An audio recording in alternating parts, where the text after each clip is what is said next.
Yesterday we were talking about how we note the obvious mind-body objects as they arise, obviously, at the moment of their arising.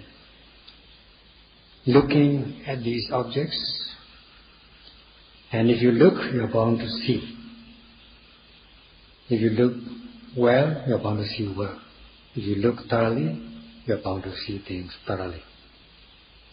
If you are able to energetically apply your noting mind to the object of attention as they arise, noting the immediately arising object as they arise. Deepening your concentration, which is momentary concentration, Kanika Samadhi, thus opening the eye of wisdom. And because you are looking with the eye, the sensitivity of the eye, you see things. So too, with the eye of wisdom, you see the true nature of these things, beginning with the mind and body, until you reach the path and its fruit. Then you will be going from process to non-process, bhavata to non-bhavata, bhavata to abhavata, where mind and body cease to exist. Then you look back, which is known as reviewing or reflection, Pachavakkana Jnana. Of course, at this point, it is not appropriate to go into the details of this matter. Just like when you are calculating an arithmetical sum, the teacher gives you only the method to calculate. If you do the calculation correctly, you are bound to get the answer of that arithmetical sum. But not to long for the answer before you are doing the working. You must do the working first in order to get the answer. If you calculate one true answer, one true working calculation, you are bound to get one true answer for every step of working.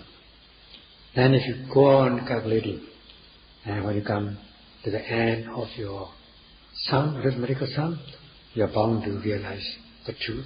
The truth will be revealed in the form of the answer of the sum. So it is like calculating the arithmetical sum. You just try to calculate, you will get the answer if you work correctly, but not to look for the answer before you do the calculation. Otherwise you will be hesitating in your practice. What is important is the correct method of calculation. As we said yesterday, this expression, Buddham Buddhato Pasati, note things as they arise. And if you look, you are bound to see. If you know, you are bound to cultivate knowledge in stages. Until we come to the conclusion of the sum. Today we shall discuss about how the insight knowledge is cultivated, what are the knowledges that we attain, and how we cultivate path, how to realize the path, and how to realize the fruit of the path. Just to touch on the subject. So with the path, what are the defilements that one eradicates? One eradicates the relevant defilements according to the path. And what is the root cause in getting this answer? Root cause lies in the practice of meditation based on Dhamma Samadhi, that is believing in the karma result, and exertion of energy, noting continuously every arising object, cultivating mindfulness, deepening your concentration. And as much as your looking mind is concurrent with the object, you are bound to see things see the intrinsic nature of these objects from the basics. That is the practice of Ubhabhaga Mega, the forerunner path, the path which is the forerunner of the Aryan path, the noble path. And how, with the practice of this forerunner path, Lokiya, Vipassana, Ubhabhaga Mega, what are the things we eradicate or overcome, and what are the things we eradicate when we realize the path consciousness of the noble ones. At the moment of the practice of insight, Vipassana,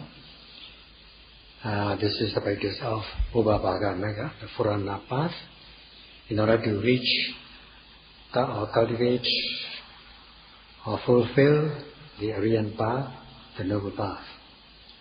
Now what is the root cause of that? Root cause lies in the right view, that is, the right view of karma and karma results, that karma is one's own property, holding that good begets good, bad begets bad. If you do good, you get good things. If you do bad, you're going to get bad things. Good and bad things are your own property. So such is holding the right view, that karma is one's own property. This right view is very important in the practice of Vipassana. Otherwise, one will not be able to undertake the practice correctly or successfully. During the time of the Buddha, one monk came to the Buddha and he said that he wants a method of practice because his basic concepts were very weak. So the Buddha said that one must be established in the moral virtuous conduct. One must possess moral virtue, sila, and later the right view of karma and karma result, known as karma sakata samadhi.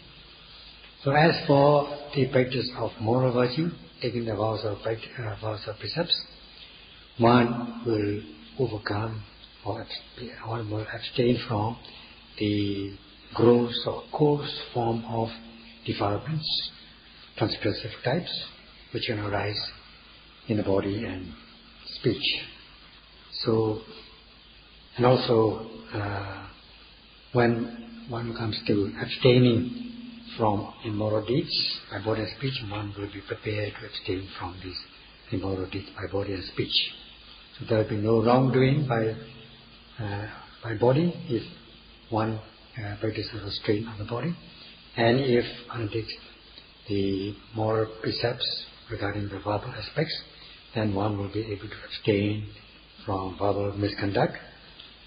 Then one will be able to advance to the high level practices of concentration and wisdom.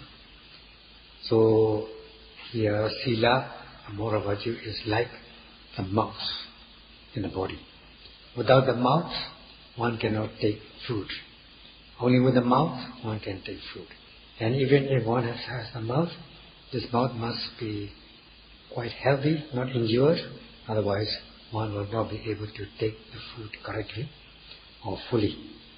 So the sila mouth is very important in order to absorb or take in concentration and wisdom.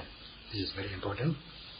One must give priority to this practice of the vows of precepts, moral virtue, sila. Some people do not put emphasis on the practice of sila, not considering that sila mouth is very important. Because they don't put emphasis on that, they cannot cultivate concentration and wisdom. And even if they can cultivate concentration and wisdom, it will not be successful. The concentration and wisdom will be very weak if sila mouth is weak. So this sila mouth is very important. It must be good, it must be healthy, the sila must be fulfilled. In order to overcome this transgressive type of defilements, the gross forms of defilements, which can arise by body and speech. So then one practice, this practice of sila again is if one has, even if one does not confront or meet with the situations, if one has this powers of practice, powers of sila, precepts, one is said to be possessing this chirana, what is known as chirana sila, volitional act of moral virtue, because you have that volition, you have that intention that I'll abstain from physical and verbal misconduct. So as for the monks, they have their own rules of conduct, and the same thing goes with rules of conduct for the lay people. For instance, they take the vows of 8 precepts, or alternate 8 precepts, Ajīva Dhamma Sila. And in this way, based on this right view of good begets good, bad begets bad, that good and bad actions are one's own property, which is known as Kamma Sakata Samadhi, right view of Kamma and Kamma result, then one becomes easy. One will find it easy to abstain from what should be abstained and to observe what should be the right things to be observed. Once you are holding or you are based on this Kamma Sakata Samadhi, the right view of Kamma and Kamma result, which is the basic, you're said to be walking the basic path, the preliminary path. Knowing what is good, what is bad, knowing what is right, what is wrong, you try to abstain from what is wrong and observe what is right. Then you'll be well established on moral virtues, sila. Once you are able to be established in moral virtues, sila, you will abstain from physical and verbal misconduct. In the case of verbal misconduct, there are 4 aspects, namely abstaining from or observing right speech, abstaining from wrong speech, observing friendly speech or indulging in friendly speech, not indulging in unfriendly speech, indulging in sweet speech, not indulging in harsh speech, indulging in or observing or practicing meaningful speech, not meaningless speech. So in this way, you are said to be observing the 4 right practice of verbal virtue, regarding verbal virtue.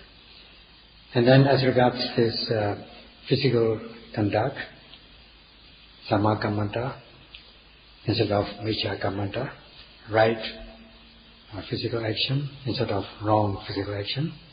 You abstain from killing, stealing, sexual misconduct.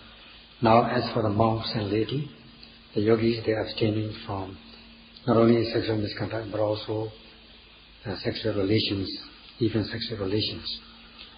So in this way, they are undertaking good practice, and they are also observing the right livelihood, Ajīva, Sama Ajīva. In this way, they are said to be cultivating Sila Naganga, the moral path, or the path of moral virtue. Once they are fulfilled with this moral virtue, they will not indulge in transgressive type of defilements. Transgressive types means the immoral conduct which can arise by body and speech, so that these transgressive defilements based on greed, hatred and fusion will be overcome. Such is the basic practice of preliminary path.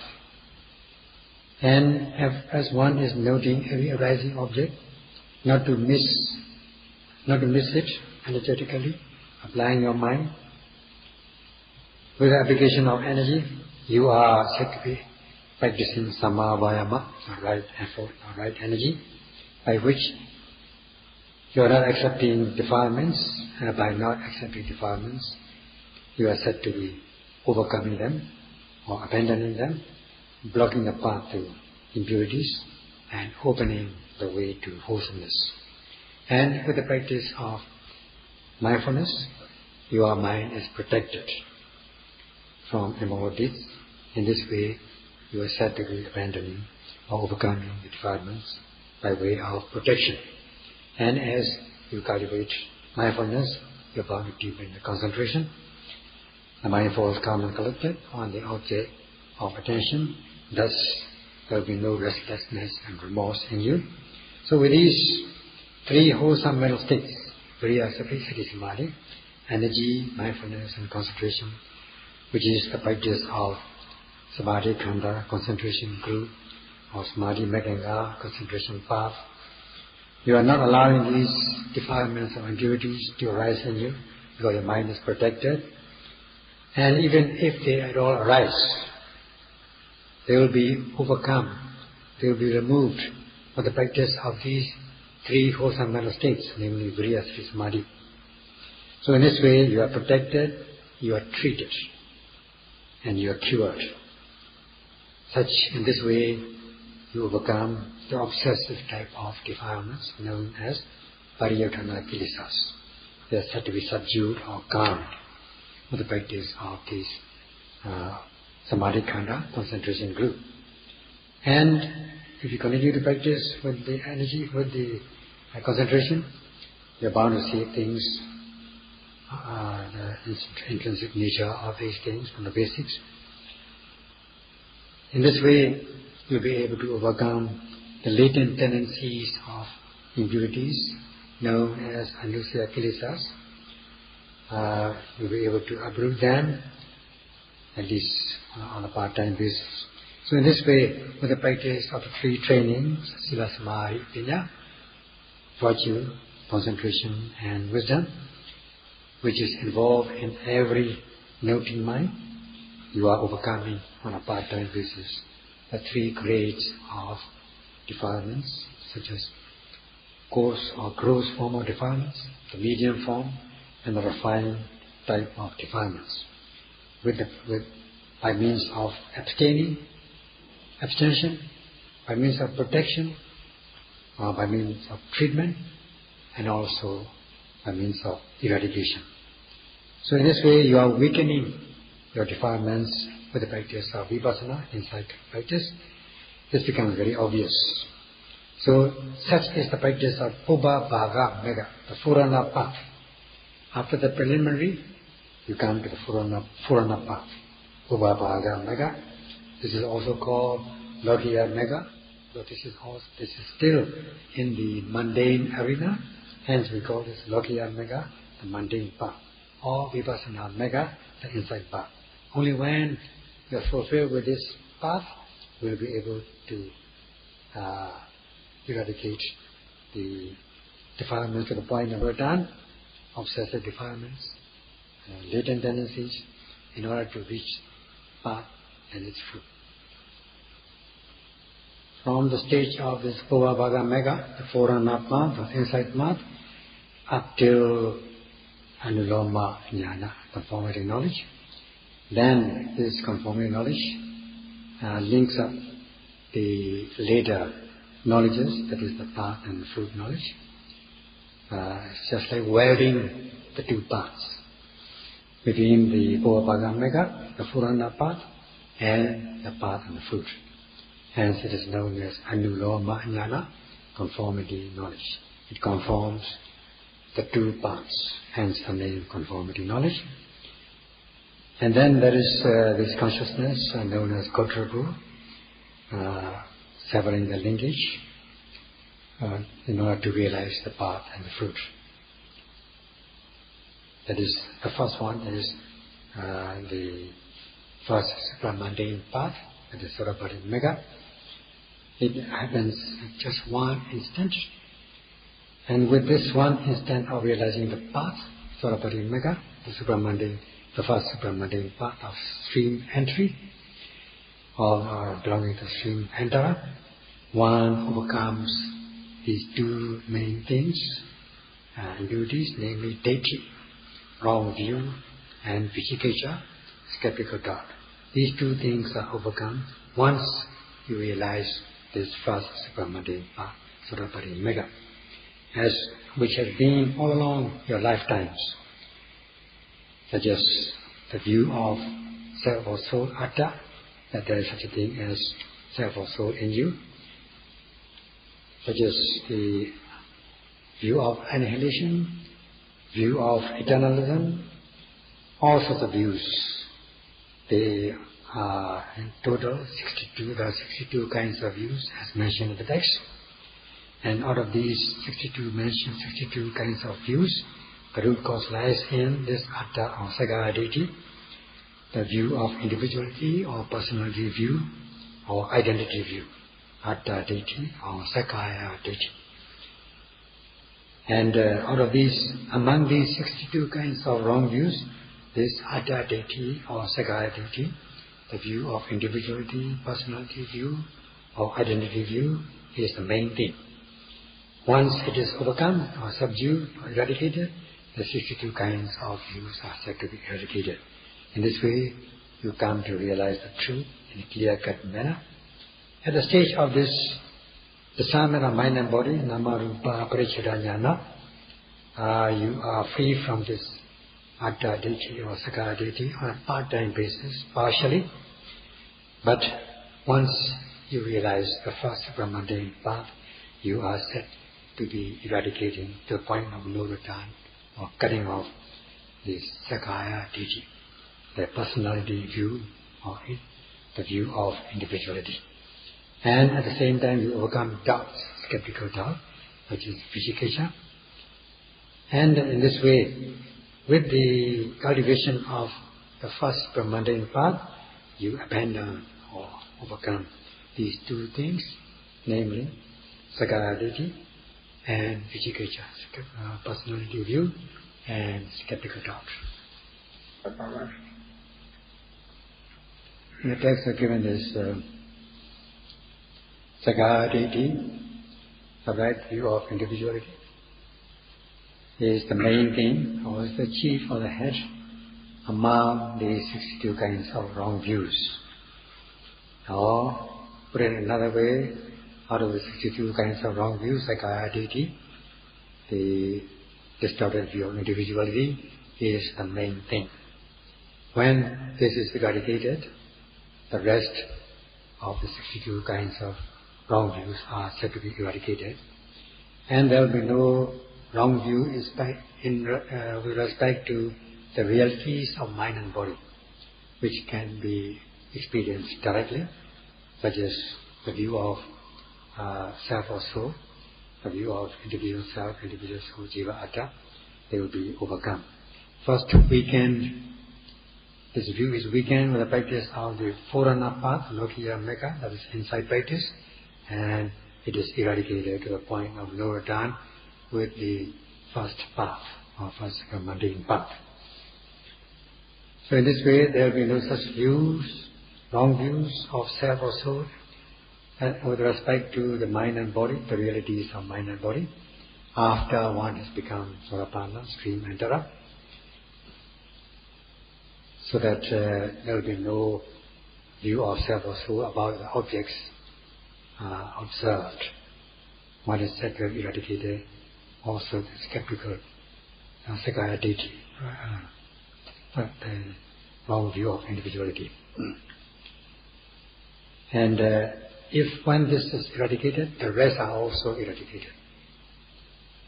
And also there will be no more skeptical doubt, vicikiccha, such as being doubtful about things, because one sees the truth, one has unshakable faith about the truth of the matter.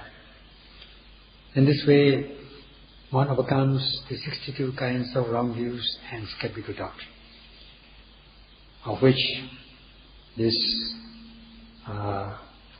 personality view, identity, is the main thing. So when the main thing is eradicated, others are also said to be eradicated.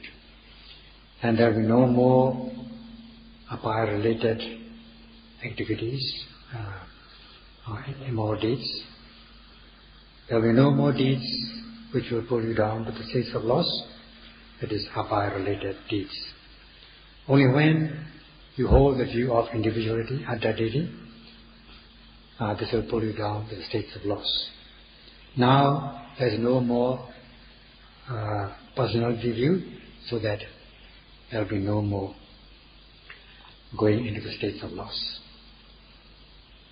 Because of the absence of this other deity, there will be no resultant as to the falling into the states of loss. Because you are seeing the truth, and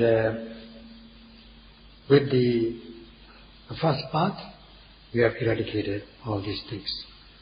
That is, no more wrong view, no more skeptical doubt, vicikiccha. So, in this way, you have eradicated these things to the point of no return.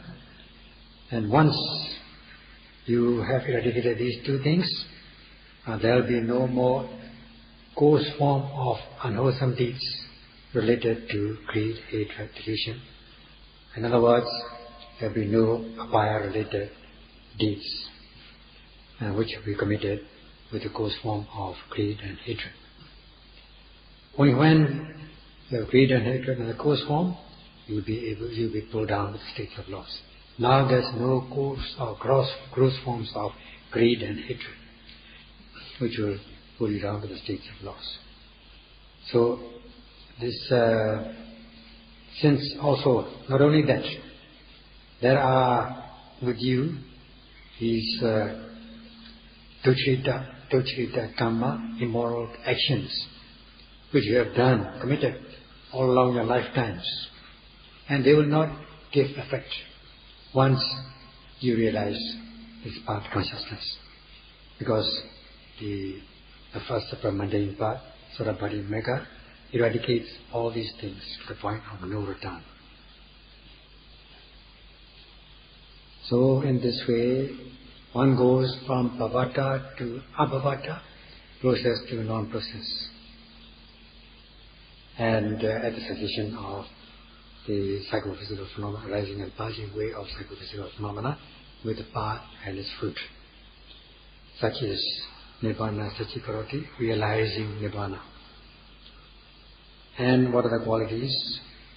It is given by this expression, Kilese Maranto. That is, extinguishing the defilements. In this case, the main defilements are deity and vicikiccha, wrong view and skeptical doubt. They are abandoned to the point of no return. Here, deity, wrong view is the main thing. And once this wrong view is eradicated, other views also are said to be eradicated. In this way, the coarse form of greed, hatred, and delusion, unwholesome roots, are also eradicated to the point of no return. Hence this expression, Kilese Maranto, extinguishing the defilements so that they have no chance of arising.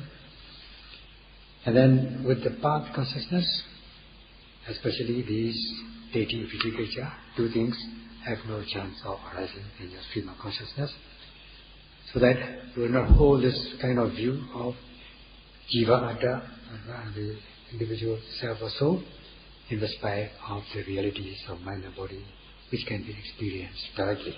They are said to be eradicated to the point of no return. During the practice of insight, Vipassana, they are weakened and they are eradicated with the first path consciousness. These coarse or gross form of unwholesome roots are weakened first and foremost, and they are eradicated. The apaya-related, the coarse form of apaya-related unwholesome roots are eradicated. Hence this expression, Kilese Maranto, extinguishing the kilesas, or killing the kilesas. In this way, one reaches abhavata, from bhavata, non-process, from process, and hence it is known as mega path. This Kamma Sakara Samadhi, right view of Kamma and Kamma result, is the main thing for the realization of the supramundane path. If you walk the path, these three paths, namely the fundamental or preliminary path, known as Mula Mega, which is Kamma Sakara Samadhi, right view of Kamma and Kamma result, and practice Vipassana, which is the Pubbā Bhāga Magga, the Forana path, you are bound to reach the Aryan path, the path of the noble ones. In this way, there are three kinds of paths, namely Mula Magga, preliminary path, or fundamental path, and Pubbā Bhāga Magga, the Forana path, and Arya Magga, the noble path. Out of these paths, the preliminary or basic path, Kammasakata Samadhi, is the main thing, is the root cause, is the root thing. It is to be understood that without the possession of this Kammas, without the view of this Kammasakata Samadhi, it is not possible to undertake the practice of Vipassana. And Kammasakata Samadhi, this right view of Kamma and Kamma Rasa, only exists in the Buddha's dispensation, Buddha Sasana. There exists also partially in Hinduism, but in Hinduism they have dualism. That is, on one side they believe in Kammasakata Samadhi, Kamma and Kamma Rasa. On the other side they believe in the Supreme Being as Brahma, or Brahma as Supreme Being, which is creating everything. So, not so in Buddha Sasana. In Buddha Sasana, we believe only in Kammasakata Samadhi, not dualism, only, you may call it monolism. One thing, namely Kammasakata Samadhi. That is the difference between this Buddha Sasana and other religions. That's all for today.